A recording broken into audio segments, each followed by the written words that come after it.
Gente boa de Deus, boa noite. E aí, terminou? Terminou o livro de Gênesis? Espero que sim. Se você não terminou, termine.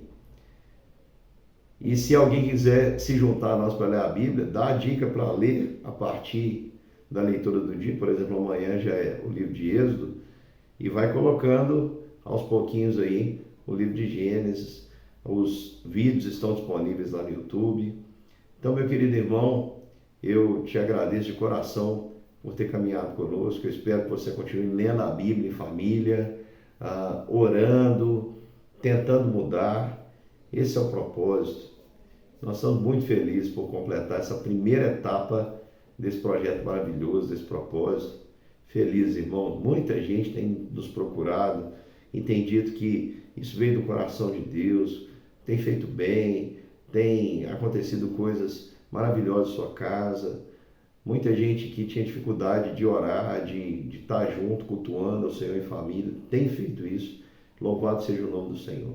Que esse seja o começo de um despertamento espiritual que vai trazer aí um grande avivamento e vai atingir as nossas vidas e as pessoas que nos cercam também.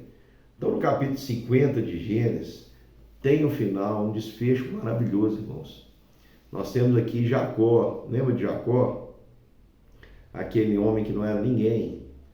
Como eu citei em alguma das minhas mensagens anteriores, ele tinha mais ou menos, Jacó tinha cerca de 70 anos quando deixou ali a casa da sua mãe, de seu pai, fugiu de Esaú. Você tem que fazer as contas depois, dá para você descobrir a cidade. Então Jacó não era ninguém, um homem de 70 anos morando na casa da mãe ainda, sendo filhinho da mamãe. Mas como Deus é gracioso e como Deus muda a história. Deus escolheu pessoas para marcar isso. Ele escolheu Abraão, que nós vimos aqui em Gênesis, que era um idoso, impotente. Deus escolheu ele para ser o pai de uma grande nação. Deus chamou Isaac, que era extremamente pacífico, um homem extremamente diferente do seu pai, Abraão, diferente do seu filho Jacó e Esaú. Um homem pacífico. Deus escolheu aquele homem, que tinha seus defeitos também, mentia. E Deus escolhe Jacó, nos surpreende, Jacó. Muitas vezes na Bíblia nós vamos ouvir essa expressão, o Deus de Jacó. Isso é para descrever que nosso Deus é um Deus de misericórdia, é um Deus de Jacós, é um Deus de pecadores, é um Deus de pecadores que ele decide, pelo seu propósito eterno, transformar a vida. E como Deus transforma, irmãos? Deus pegou aquele menino que só tinha, aquele idoso, que só tinha a promessa da bênção, tinha a bênção ali dada pelo seu pai, e a promessa de que ele seria próspero, rico, e partiu para a região da Mesopotâmia, morou ali com seu sogro. Nós já vimos toda essa história, e aquele homem, mesmo sendo passado para trás, prosperou, e Deus foi mudando a sua vida, e chegou um tempo em que Deus não era mais Deus apenas de Abraão, de Isaac, mas era Deus também de Jacó, mas não Deus do enganador. Deus não concordava com o tipo de vida de Jacó. Deus queria dar para ele uma nova vida, por isso que ele mudou o nome dele para Israel. E agora Israel morre e é sepultado com todas as honras do Egito.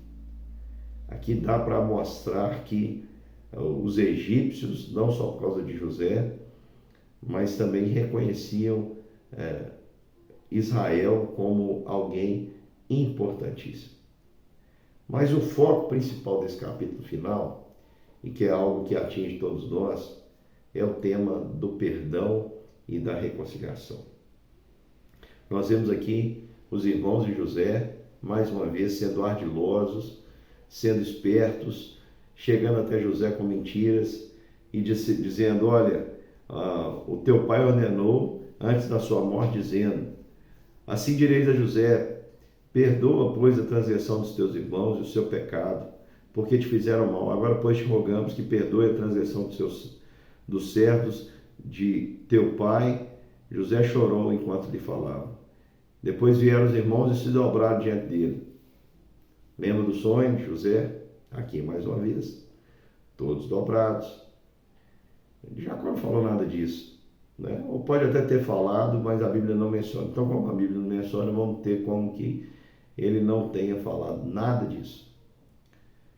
Agora, o que é interessante, eu quero falar sobre perdão, mas antes, como nós temos a mania de projetar aquilo que somos nas pessoas. Por exemplo, se você é uma pessoa do bem, você geralmente vive sofrendo. Por quê? Porque você projeta que as outras pessoas estão agindo também com você, apenas querendo promover o bem, apenas querendo... estão com boas intenções, enfim. Agora, quando uma pessoa tem algum problema, algum desvio de caráter, essa pessoa ela tem mania de projetar aquilo que ela é sobre as outras pessoas e medir cada um a partir do seu prisma de vida. Então é muito comum, por exemplo, eu que já atendi muitas pessoas, né, em aconselhamentos incontáveis, às vezes uma pessoa te procura para relatar o problema de outra pessoa, para falar que algo incomoda muito ela em outra pessoa. E a gente, eu não sei contar quantas vezes que eu descobri que aquilo que a pessoa falava, me falava mais a respeito dela do que do outro. E aqui, por que eu estou dizendo isso? Porque os irmãos projetaram em José um irmão tal qual eles eram. Eles disseram, olha, nosso pai morreu, agora José estava segurando as pontas porque ele não queria decepcionar nosso pai, mas nosso pai morreu, nós estamos perdidos. Vamos até ele, vamos falar que o pai falou assim, vamos nos prostrar diante dele. Eles acharam que José era igual a eles. E não, José era um homem diferente. Porque em José havia algo que não havia nos seus irmãos. Havia em José o temor do Senhor, e por isso o Senhor era com ele. Quando o Senhor, meus irmãos, está em nós, nós somos diferentes. Nós fazemos a diferença.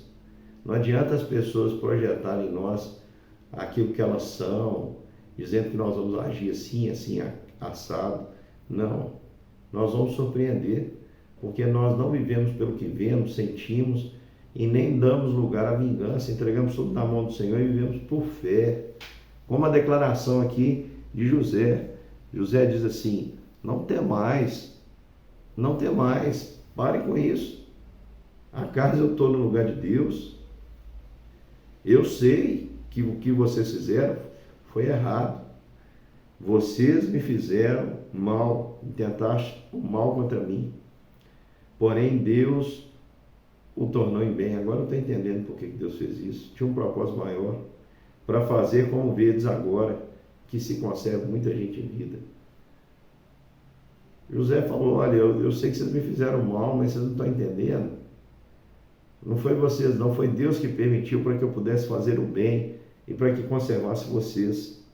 Não temais. E José faz diferente. Os seus irmãos haviam privado daquilo que ele tem de mais precioso. Irmãos, o que nós temos mais precioso na nossa vida é a nossa família. Eu não consigo imaginar a dor.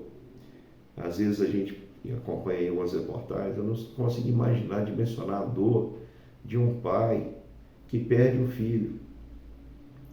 Seja por um acidente, uma morte prematura, ou seja, porque o filho, isso dói muito, o filho foi sequestrado, não se sabe o paradeiro, aquela incerteza, aquela dor. Isso acompanhou José a vida inteira e acompanhou Jacó a vida inteira. José foi privado da sua família, Jacó foi privado da sua família. Não tem pior provação para o homem do que ser privado de estar com quem ele ama, de estar com a sua família. Sabe o que José faz? José poderia muito bem, e no campo horizontal, se a gente pensar, tudo que os irmãos fizeram Se José quisesse, por exemplo, executá-los ali no Egito, se nós pensarmos do ponto de vista legal, que era a lei de Talião, tem muita gente que acha que Talião era um personagem, né? Talião significa tal igual. Então, olho por olho, dente por dente. Então, já que os irmãos fizeram tudo isso, se José quisesse, por exemplo, torná-los escravos ou executá-los, afinal de contas eles fizeram com que José perdesse parte da sua vida, e como eles já tinham vivido uma parte, nada mais justo que eles perderem o resto. No campo horizontal isso parece justiça, mas na perspectiva de Deus, irmãos, isso significa falta de confiança e soberba. Por quê? Porque você não é autorizado a vingar a você mesmo. Você pode ficar irado, mas não peques. Na sua ira, na sua ansiedade, na sua angústia, clame ao Senhor. Coloque diante dele todas as suas causas, porque ele tem cuidado de nós. Sabe o que José fez? José escolheu perdoar. Perdoar é algo difícil de compreender e difícil de praticar. Tem gente que fala que perdoar é lembrar, é esquecer. Impossível. A gente não esquece de nada. Tem gente que acha que perdoar é lembrar sem sentir dor. Em alguns casos também é impossível. Como é que uma mãe que tem um filho assassinado vai lembrar desse episódio sem sentir dor? Não, eu lembro, mas não dói. Dói. Então, perdão tem que ser algo possível. Sabe o que é perdoar? É doar o direito. José tem todo o direito de punir seus irmãos, mas ele doa o direito, porque ele confia que o Deus que dirige a sua vida é quem o fez passar por toda essa aflição com um propósito maior de fazê-lo quem ele era agora. Alguém que preservou o povo de Israel para a sua continuidade. Meu querido irmão, não pense que há caminhos errados na sua vida. Pode haver erros. Com os erros, arrependimento. Mas não existe nada de errado na sua vida. Deus tem um propósito em todas as coisas, até nos seus erros. Deus tem um propósito em todas as coisas, principalmente nas suas tribulações. É na tribulação que Ele está te forjando, meu irmão. É na tribulação que Ele está te formando. É na tribulação que Ele está moldando você na forma daquele vaso que Ele deseja usar. E eu espero que seja para ser um vaso de honra. José toma uma atitude diferente. Ao invés de se vingar dos seus irmãos, tirar-lhes a vida, afetar a família deles, ele escolhe dizer o seguinte: não temais, porque eu vou sustentar vocês e os vossos filhos. E assim consolou e lhes falou ao coração. Meu querido irmão, para terminar, eu só quero dizer para você uma coisa: perdoe. Eu não vou perguntar o que alguém fez, porque pode ter sido algo gravíssimo, mas você tem o dever de perdoar, porque Cristo nos deu esse exemplo. Lá na cruz, quando ele estava, os homens estavam o furando com aquela lança, e ele disse: Pai, perdoa-os, porque não sabem o que fazem. Cristo nos deu o exemplo de como nós devemos ser intensos no perdoar. Não escolha, meu irmão, levar nada no seu coração. Não deixe seu coração produzir raiz de amargura, porque as raízes vão ficando cada vez mais profundas. Você vai se tornar um ser amargo, você vai se tornar um ser belicoso, você vai se tornar um ser soberbo, porque quando eu digo que eu não perdoo determinado fato, eu estou dizendo que naquele ponto eu não caio. Quem está de pé, veja que não caia. Perdoa. Sabe por que você tem que perdoar? Porque Jesus nos ensinou dizendo que se nós não perdoarmos, nós não seremos perdoados. Pai, perdoa as nossas dívidas, assim como nós perdoamos os nossos devedores. E lá Jesus vai dizer, se não perdoardes os homens os vossos pecados, tampouco o vosso Pai Celeste perdoará os vossos pecados. Nós estamos tão longe de Deus às vezes, irmãos. Sabe por quê? Porque a gente acha que nós podemos viver uma vida onde um irmão não conversa com o outro, o filho não conversa com o pai não conversa com o filho. Por favor, né, irmãos? Vamos crescer. Paulo diz que quando nós estamos nesse ponto, brigando por causa de coisas, nós somos meninos, somos carnais, não podemos, temos que beber leite para poder crescer. Porque é menino que gosta de coisa. No Natal, o menino fica doido com o presente, com a comida. Quando a gente chega a ser adulto, a gente fica feliz com as pessoas. Quando eu era menino, eu ficava doido para chegar o Natal, para ganhar um presente. Hoje, eu fico doido para chegar o Natal para ver se eu vejo alguém da minha família. A gente passa a preferir pessoas do que coisas. A maior riqueza de José não é aquela que o Egito lhe deu. A maior riqueza de José era ter com ele ali de volta a sua família. E se para ter a sua família de volta, meu irmão, isso significar custar alguma coisa material, que custe, tome o prejuízo. Porque quando há brigas e contendas, Paulo diz, já é motivo de completa derrota. E eu termino aqui, irmãos, porque eu já falei demais, citando esse texto de José, de Gênesis capítulo 50, esse episódio de José perdoando, me faz lembrar Efésios 4, versículo 31 e 32, que diz assim, longe de vós toda amargura, indignação, ira, gritaria e calúnia, bem como toda maldade. Sejam bondosos e compassivos uns com os outros, perdoando-os mutuamente, assim como Deus perdoou você em Cristo Jesus.